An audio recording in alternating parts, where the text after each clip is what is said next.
ఇతని జీవితం హ్యాపీయే.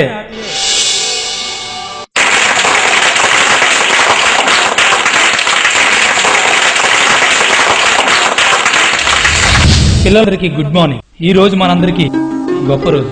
మన గ్రామంలో ఉన్న మన స్కూల్కి మన ఆర్వీ వచ్చారు.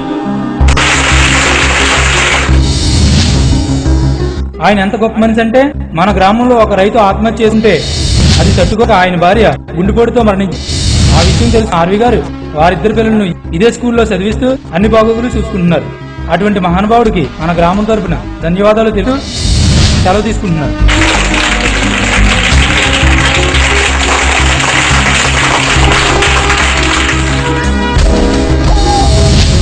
చిరంజీవులందరికీ నా ఆశీర్వాదాలు. పిల్లలను దేవుళ్ళతో సమానం అంటారు. ఈ దేవుళ్ళ మీదే రాబోయే సమాజం ఆధారపడి ఉంది.